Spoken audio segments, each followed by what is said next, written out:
and then check on the chat.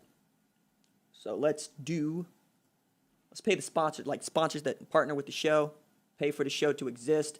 They're a very big deal to me. And I think that we should all, patronize them. So, always wanted to get your MBA. What's the holdup? If it's tuition fees, let me tell you, the folks at the Get Money Management Institute have a deal for you. At the Get Money Management Institute, they've just slashed their entrance fee, their late fee, slushy fee, and your fee by 50%. That's right. It's now officially affordable to get your MBA at the Get Money Management Institute. Secure your space in their MBA program today at the Get Money Management Institute. It just takes one phone call to get this online degree that's not worth the effort to blow your nose with it. Mention RJ and receive an additional 20% off at the online campus e-bookstore.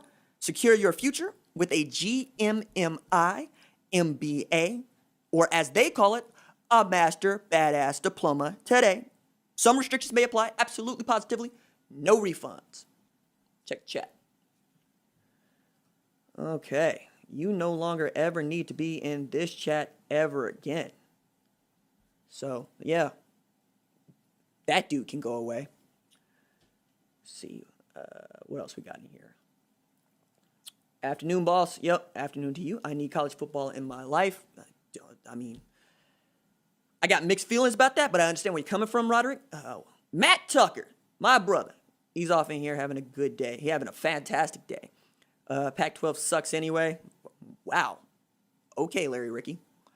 Let's see what we got. Why is ESPN going crazy on Lincoln for not letting people know who got the COVID? First of all, I went crazy on Lincoln for Lincoln not letting know who got the COVID because it's a public health crisis. It's a pandemic.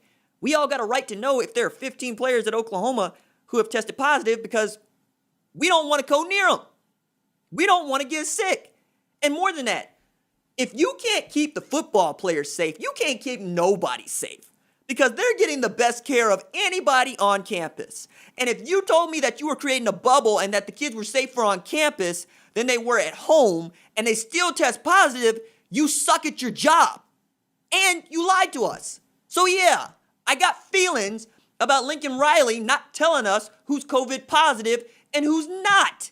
Because we're not even asking for names. We're not even asking for you to violate HIPAA or FERPA for that matter. Or, I don't know, Furbies. We're asking for you to give us a number. We're not asking for position groups. We're not asking for names. We're not asking for classifications. We're asking for the number. Because everybody has a right to know that information. Period. I wouldn't care if it was water polo. Withholding this information is dangerous. It's dangerous to your players. It's dangerous to your fans. It's dangerous to the public at large. And just because there's enough people that don't actually take this seriously doesn't actually mean that I want to participate in their buffoonery and their stupidity. I want to know. What's we got in here? Do you support Nicole Auerbach's ridiculous support for a spring Rose Bowl? I do if you don't play fall football and they're not playing fall football. Do you want football or not? Because I tell you what, if Ohio State and Oregon match up in the Rose Bowl, you're damn sure going to watch it. I'm tired of hearing from people that are telling me that they're not going to take this football. Yes, you're degenerates like me. You watched BYU Navy. You watched Marshall and Eastern Kentucky. You watched Middle Tennessee and Army. And you know what? None of them games were any good. The best game we saw so far throughout the entire college football landscape thus far, South Alabama at USM, which wasn't very good but was an upset, and Texas State, SMU. Stop acting brand new. You know this is going to be your get down. What's we got in here? TV contracts are TV contracts. So if OU has in their contract to have one pay-per-view per year on Fox Sports, then that's what they have to do. Somehow that game is never Kansas. Well, one, because they can actually make some more money off of that from Kansas fans. But two, because as I understand it with these Tier 3 rights, I mean, it's really up to Fox Sports, and they think they can make more money on Arkansas State and Kansas State at 11 a.m. than they can Oklahoma and Missouri State, and I don't necessarily blame them for that. That said, I would watch Murray State and Georgia at this point. I don't care, which is a game that actually happened last year. Let's see. Can UAB pull off the upset tomorrow? I watched them live last week versus Central Arkansas, and the O-line looked ready to play the type of football that they need to beat a larger opponent.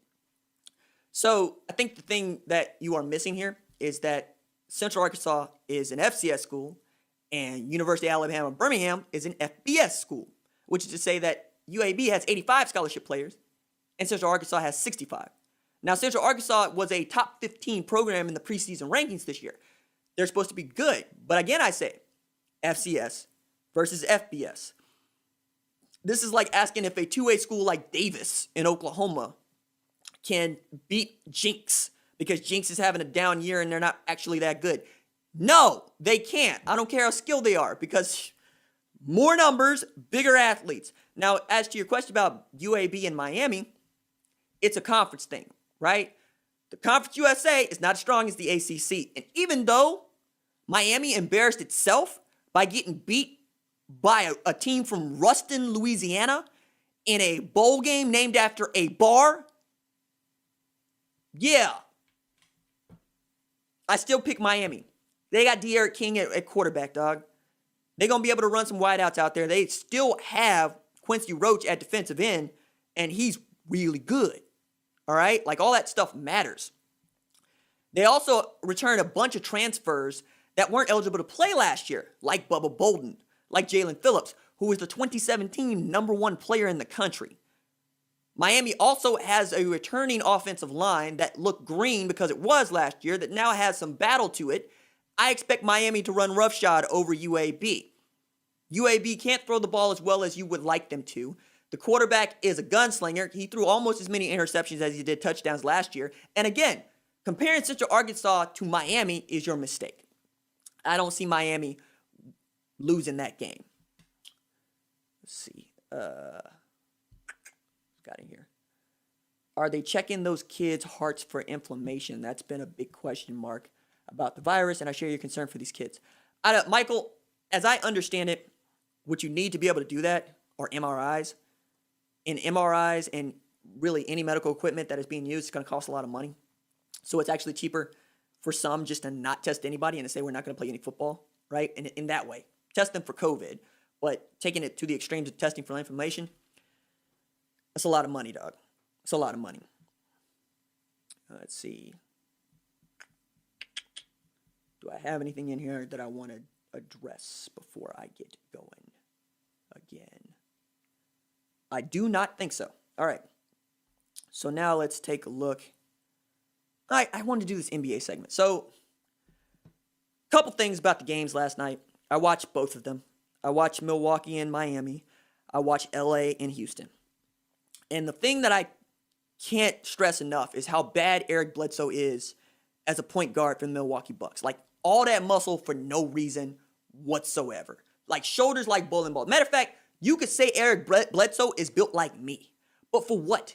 He can't hit shots. He's not actually adding anything on defensively.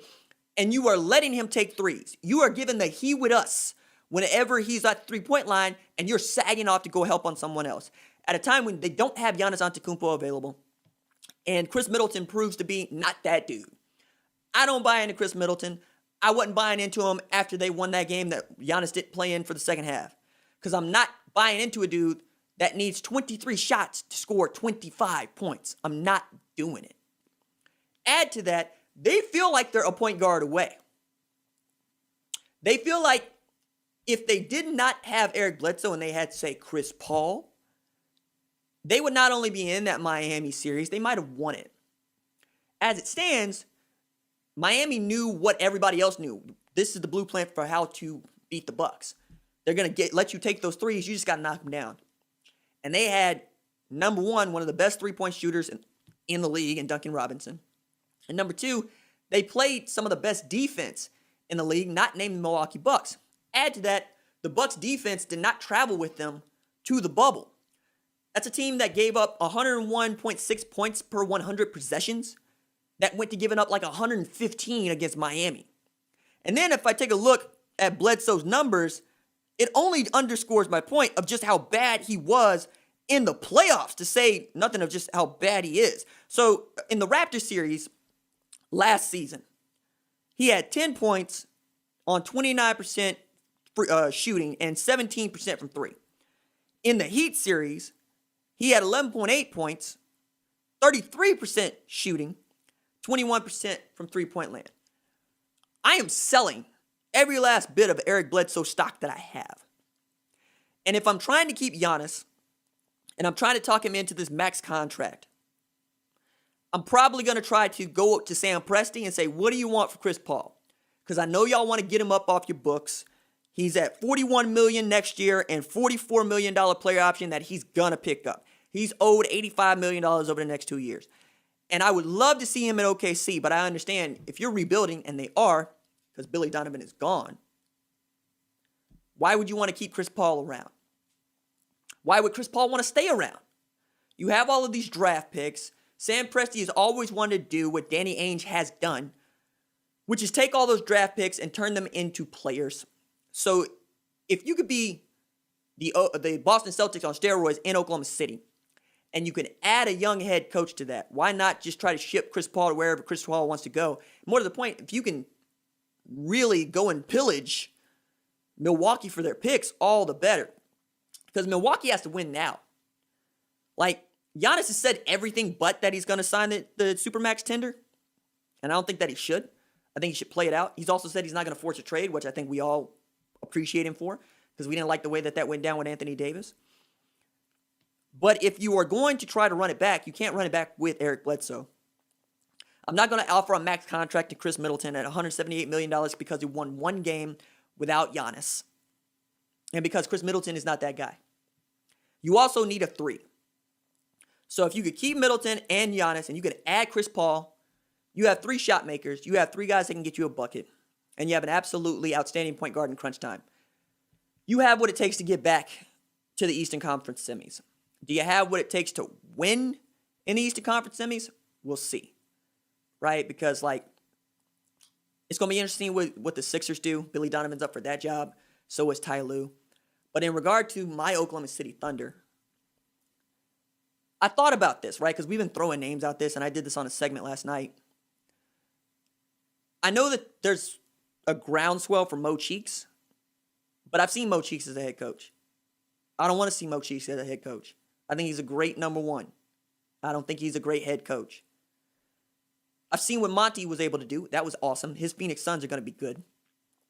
And I also want to see a black assistant coach get a shot at interviewing for this job, whether it be Jacques Vaughn, who did, I thought, was a great job in Kenny Atkinson's absence at Brooklyn. I'd also like to see Ty Lue get a look because, he's won titles, Show me another dude out there that's won titles.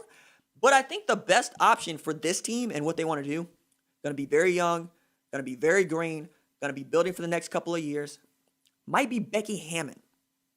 Okay.